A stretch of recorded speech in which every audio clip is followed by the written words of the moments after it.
چې د ښځو نن بې حیایي ډېره زیاته شوې ده.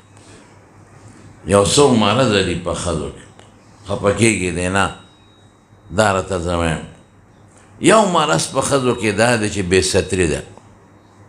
دا ستاسو د میرو د شلګرو زموږ د علاقې دا خلک ښځې دا خو چې زه دې ته ګورم دا به په پټو سترګو خدای جنت ته بوځي.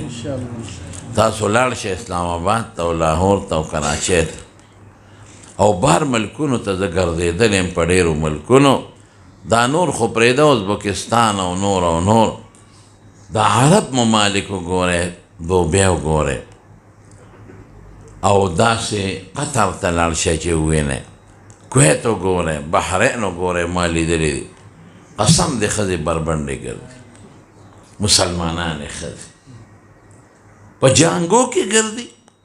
ما وی دا انګریزانې دي؟ وی نه، دا مسلمانانې دي په جانګو کې بالکل او په بنینونو کې. د غټه جامه ده دا جانګي او دا بنین د هغوی دا هغه جامه ده لکه دلته چې په پړونه کې ګرځي.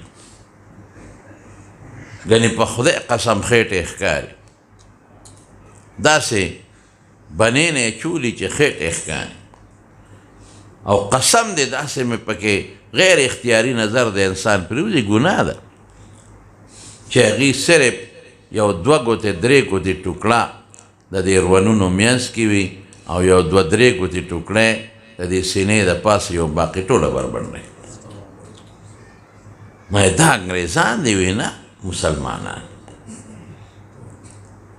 یقین په خدای وکړه په ازبکستان غوندې ملک کې چې د مسلمانانو ملک دی او د روس نوس آزاد شوی دی، بربنډې ګرځي. په دوکانونو کې ښځې سوداګانې خرڅوي، بربنډې نیمې مکمل نیمې بربنډې چې لاس یې غونډ ښکاري او ترخونه ښکاري او سټ او مری ښکاري او پتونان یې ښکاري او لاندې خپې ښکاري او ساق یې ښکاري. دا بربنډه نه ده.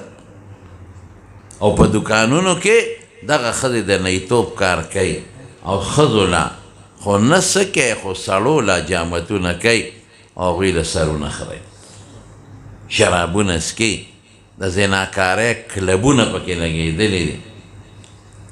دا به څه کېږي؟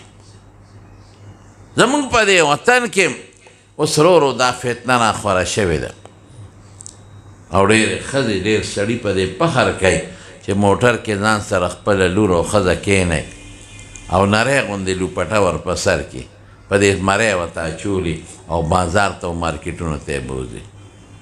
دا شی اوس عام شوی دلته ورو دا زهر او دا وایرس دا ورو زموږ د وطن او د علاقې ته هم راخواره شو.